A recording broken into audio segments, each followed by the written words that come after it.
Saudara berikan, saya bisa melihat program di belakang saudara. Oleh anugerah Allah, hari ini gereja saudara dan saya Kerinduanku Church 3 cabang. Setiap minggunya kurang lebih ada 4.000 orang yang beribadah di gereja ini saudara. Semua karena kemurahannya saudara. Terus dukung gereja ini dalam doa, dalam support saudara agar melalui gereja ini nama Tuhan dipermuliakan. Amin saudara. Bilang kiri kanan saudara, katakan this is your home. Bilang saudara. Saudara bilang sama yang baru ngomong, bilang. Yuk, sama-sama kita akan belajar kebenaran firman Tuhan masih dalam sebuah tema besar dari tahun ini, the years of many open doors. Tahun di mana Tuhan banyak buka pintu. Minggu lalu kita belajar mengenai apa itu pintu, dan hari ini kita akan belajar, saya beri temanya untuk bagian kedua, closed door, greater plans. Pintu yang tertutup, rancangan yang lebih baik. Pintu yang tertutup, rancangan yang lebih baik. Pintu terbuka dan pintu tertutup sama pentingnya. Saya ulang lagi, pintu terbuka dan pintu tertutup sama pentingnya. Saya punya 2 orang anak, Pak Bu. Tidak semua yang anak saya minta saya kasih. Karena kadang-kadang permintaannya aneh-aneh. Gini pernah minta sama saya, kami jalan ke Plaza Indonesia, dia lihat ada showroom mobil Ferrari, dia bilang, "Papa beliin 1 dong." Walaupun saya mau, tapi kemampuan saya tidak mencukupi. Tidak semua permintaan anak kita berikan. Para orang tua yang setuju boleh bilang amin. Amin. Karena mereka nggak tahu apa yang mereka minta.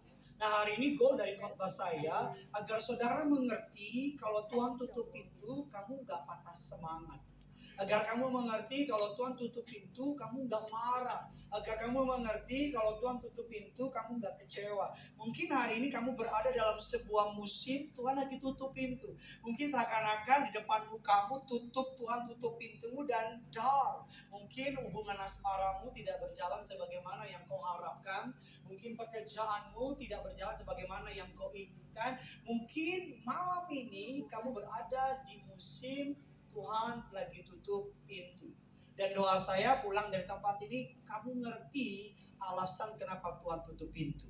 Wahyu 3 ayatnya yang ke-7. Yuk sama-sama kita baca. Sama-sama bilang sama saya pasti diberkati. Saya pasti diberkati. Yuk Kerinduanku Church 3, 2, iya. Dan lukiskanlah kepada malaikat jemaat di Philadelphia, inilah firman dari yang kudus, yang benar, yang memegang kunci Daud. Apabila ia membuka, tidak ada yang dapat menutup.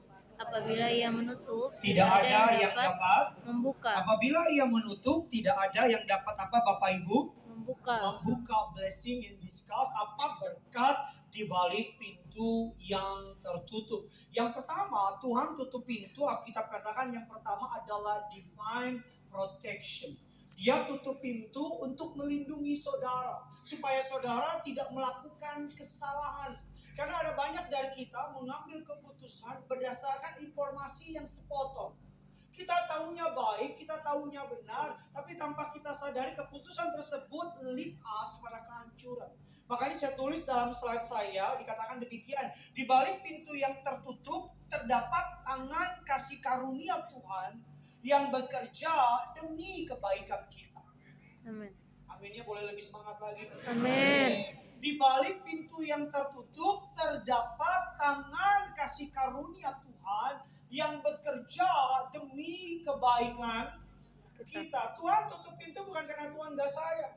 Tuhan tutup pintu justru dia sayang banget sama saudara. Amin. Amin. Amin. Kejadian 7 ayatnya yang ke-6 berkata demikian. Ayat yang ke-16 sebuah informasi yang menarik. Sama-sama kita baca 3, 2, ya. Dan yang masuk itu adalah jantan dan betina dari segala yang hidup, seperti yang diperintahkan Allah kepada Nuh. Lalu Tuhan menutup pintu bahtera itu di belakang Nuh. Kita mengatakan bahwa Nuh adalah orang yang saleh. Kita mengatakan bahwa Nuh melakukan perintah Tuhan tepat seperti yang diperintahkannya. Tepat, artinya gak kurang, gak lebih. Exact, persis seperti itu, pas. Alkitab katakan Nuh memberitakan kabar penghukuman kepada orang pada zamannya. Saudara bisa bayangin gak konteks pada masa itu? Menurut buku yang saya baca, karangan John Maxwell dengan judul Walking with the Giant, at that time, hujan belum turun ke dunia, Pak. Jadi ketika Nuh teriak soal air bah, gak ada yang ngerti. Cuman orang Batak yang ngerti. Oras bah. Gak lucu. Tahun baru, tolong dibantu lah.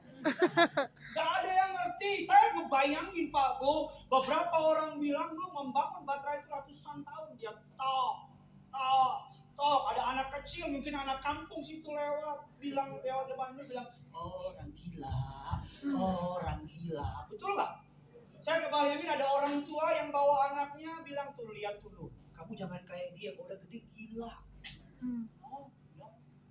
Nuh melakukan dengan tepat, dengan baik. Seluruh usaha Nuh luar biasa. Tapi ada satu yang Nuh gak bisa lakukan. Apa? Menutup pintu Batra.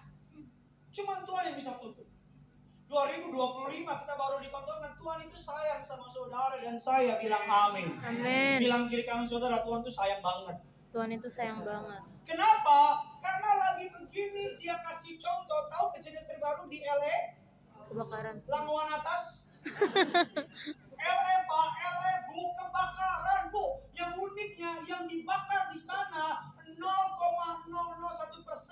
The most wealthy community in the world. Jumlah kerugiannya 924 T. Yang diasuransikan 324 T.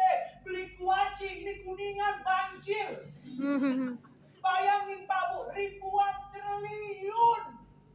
Dalam tempo 2-3 malam yang punya rumah, orang terkaya di Indonesia ketemu sama mereka ngerasa miskin hidupnya. Saking kayanya yang terbakar 29.000 hektar. Kalau dijumlahkan dalam konteks lapangan bola, 22.000 lapangan bola. Sekarang kan pelatih Indonesia kan temennya SpongeBob. Yang ketawa pintar itu. Yang diam semua. Patrick!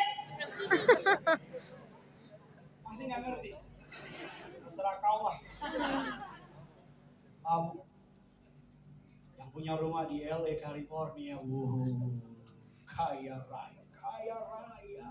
Tapi sayang, hatinya miskin. Oh jangan bilang, Pak Pendeta, tahun ini aman saya baru mobil saya buatan Jerman Pak. Waduh, remnya Pak dari jauh dia udah mendeteksi Pak, dia bisa rem mendadak. Justru yang gitu-gitu bahaya. Saya tuh tukang baja yang remnya berharap sama Allah saja gitu. Sampai sekarang masih hidup dia. Nggak, yang setuju bilang amin dulu. Amin. Saudara nyetir baik-baik, pelan-pelan. Kalau di luar yang nyetir gila, Iya. kamu yang mati. Betul nggak?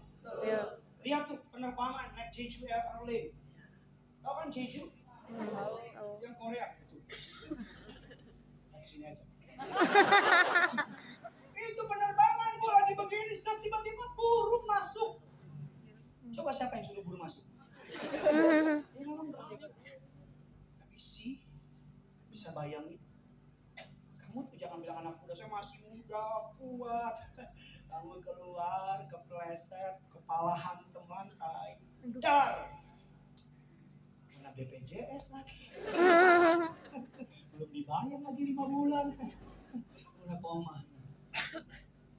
Ya. Kenapa Tuhan tutup pintu? Divine protection. Tuhan lindungi kamu. Amin. Ingat kisah ketika iblis datang sama Allah dan iblis komplain sama Allah, kok kamu yang bangun pagar perlindungan kepada hidup Ayub, makanya kami gak bisa buat apa-apa. Dari ayat yang kita baca tadi, kita mengerti bahwa dalam setiap hidup orang percaya ada pagar Perlindungan. Makanya jangan keluar dari pagar. Apa maksudnya? Sekali Yesus, Tetap Yesus. selama-lamanya tetap Yesus. Amin. Amin. Bilang kiri kanan saudara, awas lo tuker Yesus.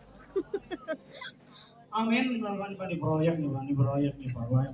Orang kaya nih Pak. Udah banyak duit, awas. Gue taruh ke LA lo. Betul. Kita kitab Zakaria bilang demikian. Zakaria 2 ayat yang kelima, aku sendiri akan menjadi tembok api sekelilingnya. Tuhan yang pagerin kamu. Yuk sama-sama angkat tanganmu, Kerinduanku Church. Di dalam nama Yesus. Di dalam nama Yesus. Aku merendahkan hatiku. Di tahun yang baru ini. Aku meminta. Tuhanlah tembok apiku. Tuhanlah yang melindungi aku. Kemana aku melangkah. Baik udara, darat maupun laut. Dijaga malaikat. Tidak jatuh. Tidak celaka. Aku percaya dalam nama Yesus terpelihara sempurna. Semua yang percaya katakan dan berikan kemuliaan tepuk tangan dulu yang dahsyat bagi Tuhan kita. Yang pertama, Tuhan tutup pintu. Alkitab mengatakan divine protection. Bu, terlalu sedikit yang kita ketahui, terlalu banyak yang kita tidak mengerti. Bodoh banget ngambil keputusan berdasarkan panca indera. Aduh Pak, mukanya baik. Oh Pak, Bu, welcome to the club. Manusia rajanya pencitraan. Oh, di depan kita senyumnya paling gak.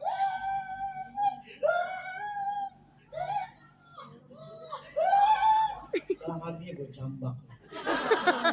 Oh, maaf ya, makin tinggi tahapan hidupmu, makin munafik orang-orang di sana. Kok diem? Halo, betul nggak? Oh, kadang-kadang orang-orang miskin lebih fair, Bu, lebih fair. Jelek amat muka lo. Itu pucet banget kayak mayat hidup lo. Oh, orang-orang edukasi, berpendidikan, uang banyak, makin tinggi jabatan, waduh peresnya. Minta ampun, ini mulut nih, kayak dikasih gula. Cantik kali. Jangan ketawa, mikir. Bilang kiri kanan saudara, lu mikir. Amin. Dan mulai ingat nih teman-teman, jadi ingat masih dia nih. Yalah, dari mukamu saya bisa baca. Terus dari jauh ada orang gitu kan, masih 1 kilometer.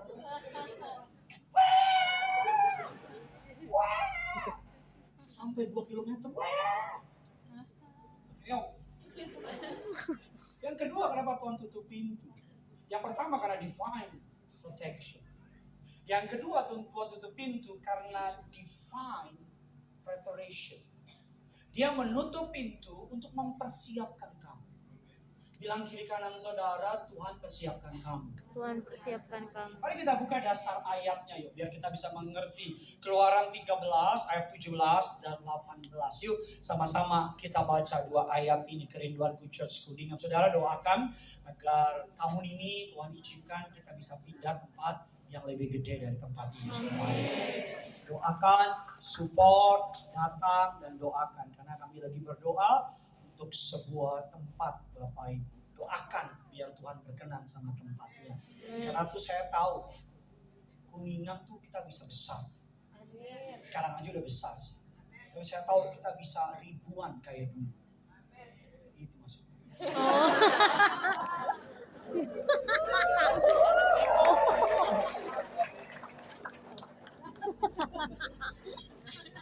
Anggap aja nggak tahu. Keluaran 13 ayat 17 dan 18. Yuk sama-sama kita baca 2 ayat ini. 3, 2, ya. Setelah Firaun membiarkan bangsa itu pergi, Allah tidak menuntun mereka melalui jalan ke negeri orang Filistin. Walaupun jalan ini yang apa? paling dekat, Sebab firman Allah apa? Jangan-jangan bangsa itu menyesal apabila mereka menghadapi peperangan. Sehingga mereka apa? Kembali ke Ayat Mesir. ke-18 lebih keras lagi dikatakan apa? Tetapi Allah Tapi Allah menuntun bangsa itu berputar melalui jalan di padang gurun menuju ke laut Teberau. dengan siap sedia berperanglah berjalan orang Israel dari mana? Mesir. Pak Bu bisa lihat saya ke depan dari tanah Mesir menuju ke tanah perjanjian ada direct access. Ada yang tidak melewati padang gurun. Ada yang melewati jalan yang lebih mudah. Tapi Alkitab mencatat Allah sengaja memutar. Apa Bapak Ibu? Tuhan yang bilang Allah menuntun bangsa itu berputar melalui jalan di padang gurun. Kenapa? Tanah perjanjiannya sudah siap, tapi Israelnya nggak siap. Saya ulang lagi, tanah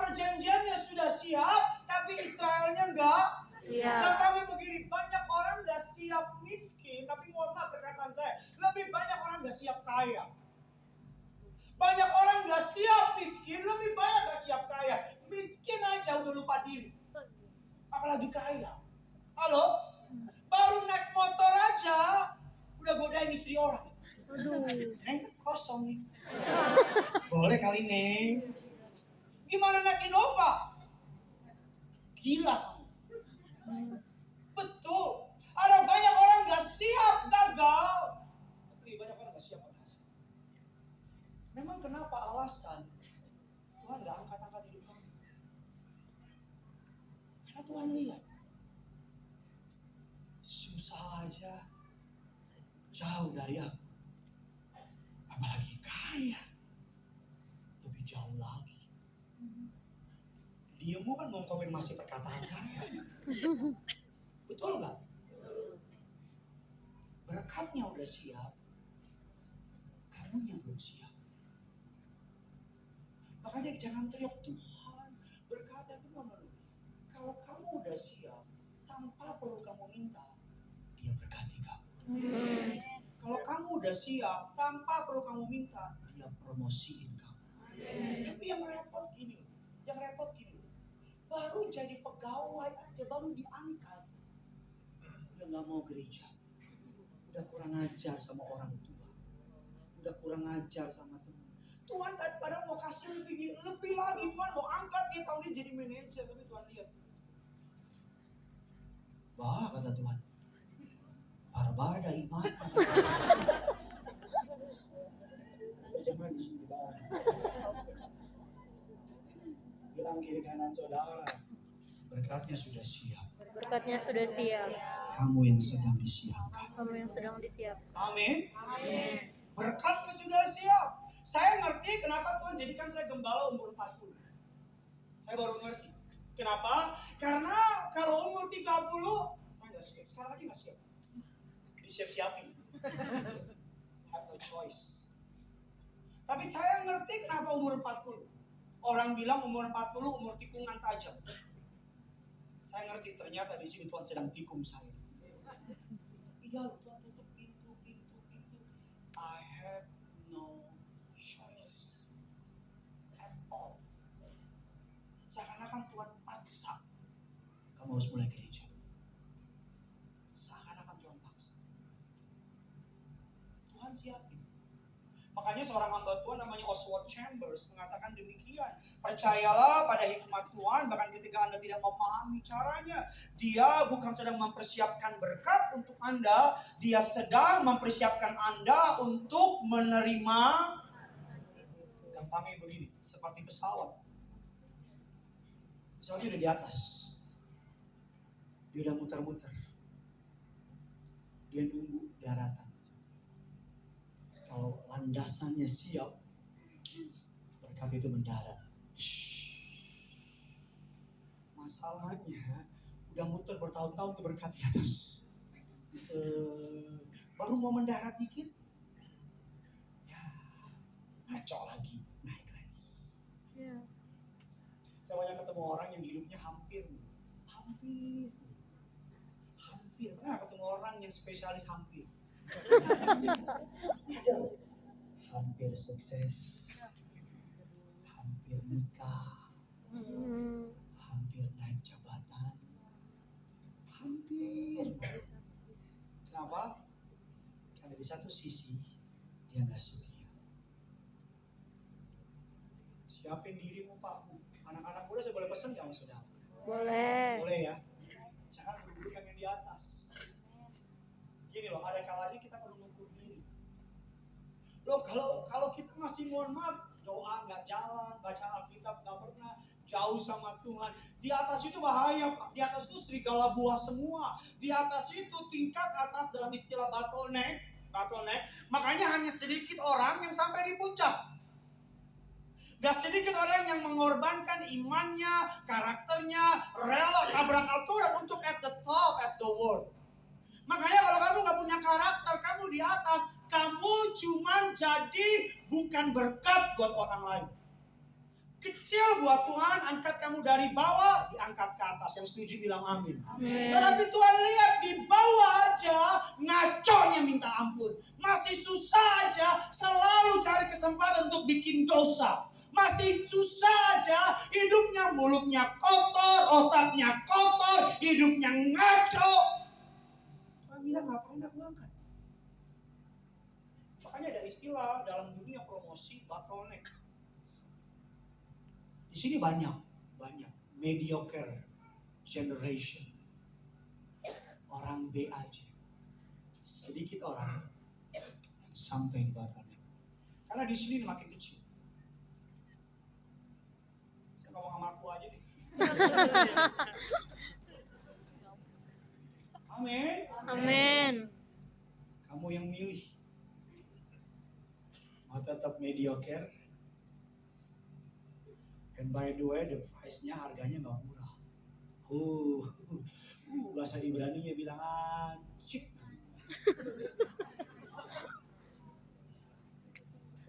Tuhan persiapkan Daud dengan apa? 2-3 ekor domba. Betul? Tiap hari Daud jaga 2-3 ekor domba. Daud tahu nggak bakal jadi raja? Tiap hari Alkitab bilang Daud di-train sama Tuhan. Ada beruang. Tahu beruang kan? Binatang apa yang paling kaya? Beruang. Selamat.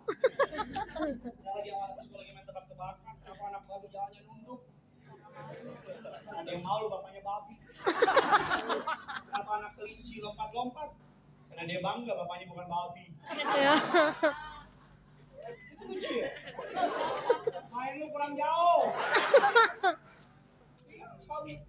Daud tiap hari dia lawan yang namanya serigala, dia lawan yang namanya beruang. Jadi ketika tiap hari dia ambil batu, dia lempar nggak jelas gitu Pak. Daud tahu nggak dia akan ketemu Goliat? Nggak tahu, tapi Tuhan yang tahu, betul apa tidak? Tahu. Tuhan tahu, kita tahu, Daud nggak tahu. Nah, kita nggak bisa WA dia. Tiap hari Daud Pak ambil batu dia lempar. Setiap lemparan makin lama makin tajam, makin persistensi, makin kuat. Di waktu kosong Daud gak ngayal yang kotor-kotor Pak. Akhirnya kadang-kadang di waktu kosong dia mengambil kecapinya, dia nyembah Tuhan, dia nyembah Tuhan. Pak, Bu, seringkali keberhasilan, kesuksesan adalah kesetiaan dalam perkara kecil. Amin. Jangan bermimpi Tuhan percayakan perkara besar. Kalau perkara kecil kamu gak dapat dipercaya. Gak mungkin. Tuhan selalu melihat sebelum besar, kecil dulu bos. Kamu sudah pikir jemaat langsung 4.000 bos? Kamu sudah pikir jemaatnya langsung ribuan bos? Halo? Amin. Saya pergi ke sekolah demi sekolah bos. Pelan tapi pasti Tuhan atur. Jadi ketika lemparan Daud makin tajam, Tuhan lihat. Udah siap si Daud. Muncullah kesempatan. Saya takut begini. Kesempatannya datang. Kamunya gak siap. Halo. Ada banyak orang siap tapi gak dapat kesempatan. Kita banyak ketemu orang kan, ini orang bisa kok, tapi bos gak pernah ngelirik. Sakit kan? Sakit banget. Bisa kok, malah yang diangkat gak jelas. Betul gak? Tuh. Makanya ada istilah dalam istilah teologi ya, supranatural. Natural. Apa itu? Tahu supra? Motor. Supra itu urusan Tuhan. Yang natural urusan kita. Jangan minta Tuhan melakukan yang bisa kamu lakukan. Apa itu? Bangun pagi ke kantor. Apa itu? Jangan telat. Apa itu? Kalau kamu bekerja, kerja yang benar. Apa itu? Kalau kamu belajar yang benar. Natural. Apa yang supra? Tuhan. Kamu belajar mempersiapkan dirimu, nanti Tuhan kasih kesempatan buat kamu. Amin. Makanya kalau kamu setia terus, datang waktunya Tuhan lihat. Udah siap si lontong ini. Baru Tuhan bilang buka pintu kesempatan. Cakep. Yes. Bisa lebih dahsyat dari ini dong. Cakep, keren. Kamu siap? Dia buka pintu, keren. Itu kalau film itu box office.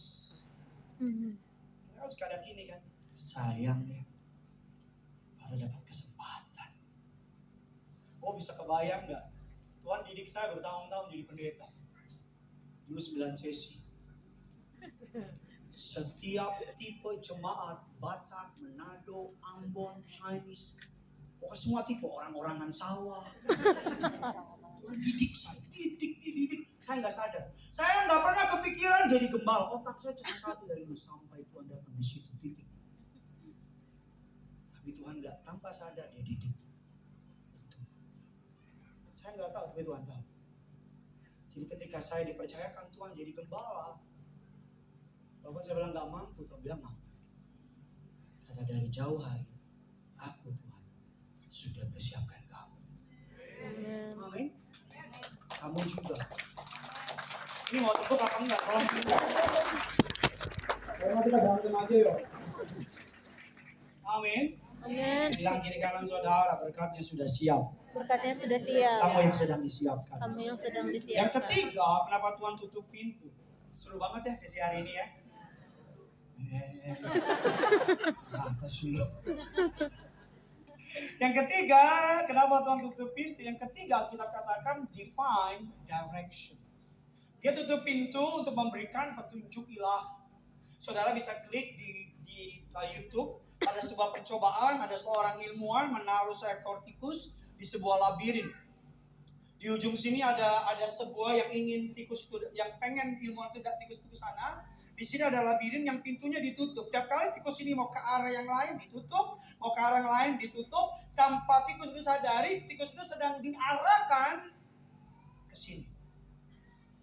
Yang ngerti bilang amin dulu. Amin. Kadang-kadang dalam hidup orang percaya, Tuhan tutup pintu bukan karena dia nggak sayang sama saudara, justru dia sayang sama saudara. Amin. Bukan karena dia nggak mau kamu dapat yang baik. Dia hanya mau kamu dapat yang terbaik. Amin. Amin. Makanya di sini ditutup. Makanya saya percaya, saya pendeta yang percaya orang Kristen gak usah ngoyo. It belong to you, it will be. Amin. Kalau memang milikmu, gak ada yang bisa ngambil. Amin. Akan ada dalam hidup saudara-saudara di sini ditutup. Kita ke kiri, ditutup lagi. Kenapa? Saya kok ini ketutup sih? Apa-apa tutup? No. Percaya. Dia sedang arahkan kamu ke pintu yang terbaik. Amin. Amin. Amin. Mari kita lihat sebuah kisah di Alkitab. Dalam Kisah Rasul 16 ayat 6 dan ke-10. Yuk sama-sama kita baca 5 ayat ini. 3, 2, ya. Mereka melintasi tanah Frigia dan tanah Galatia karena Roh Kudus mencegah mereka untuk memberitakan Injil di Asia. Ayat yang ke-7 dan salibnya di Misia mereka. Tapi Roh Yesus apa? Tapi Roh Yesus tidak mengizinkan mereka. Ayat yang ke-8 setelah melintasi Misia mereka sampai di Troas. pada malam harinya tampaklah oleh siapa? Paulus suatu penglihatan. Ada orang Makedonia berdiri di situ dan berseru kepadanya katanya, menyeberanglah kemari dan apa? Tolonglah kami. Setelah Paulus melihat Penglihatan itu, segeralah kami mencari kesempatan untuk berangkat ke Makedonia.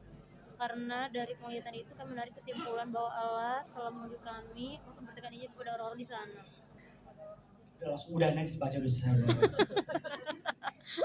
Saya boleh nang pemain keyboard. Saya mau tanya, beritakan Injil baik nggak? Baik. Nolong orang baik nggak?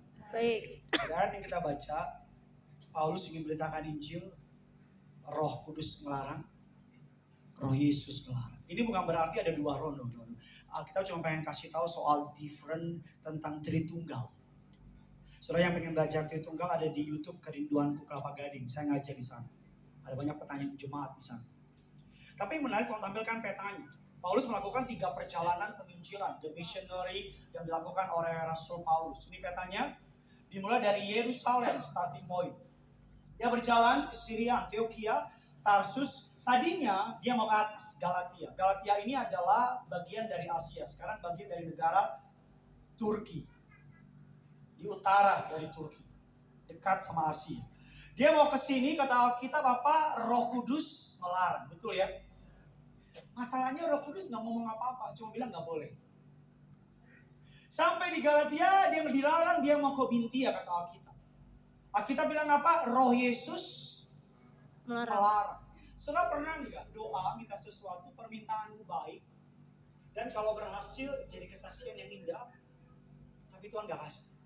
Nah, Coba yang pernah boleh sama-sama angkat tangan sama saya. Saya sering kayak gitu. Tapi dari ayat ini kita tahu Roh Kudus melarang, Roh Yesus melarang, dan mereka sampai di Troas.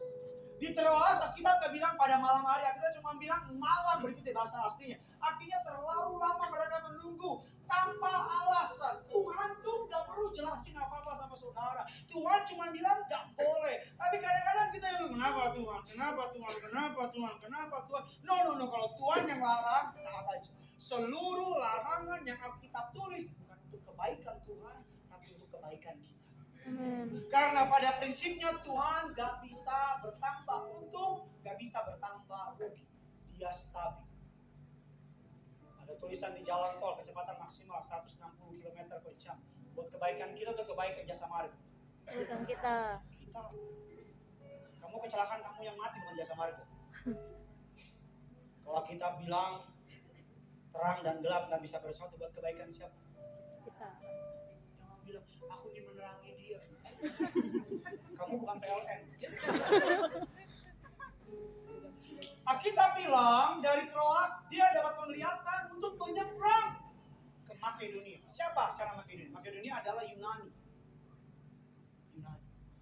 Gini, untuk put dalam kearifan lokal, anggap aja Paulus lagi ada di Bali. Di Bali, saya mau nyebut tapi takut salah. Dia lagi di Bali, dia mau menginjil ke Surabaya. Kudus bilang, no.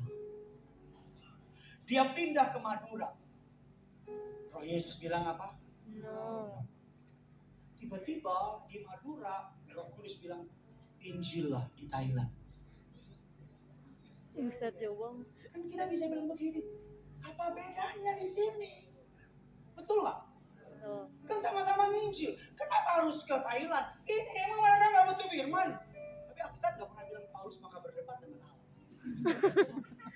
Saya berdoa kamu punya kepekaan. Gak semua yang baik itu dari Tuhan. Baik belum tentu benar, tapi benar pasti baik. Saudara, doa Tuhan. Kalau apa-apa bertobat, nama Tuhan dipermudah. Saya pengen jadi polisi.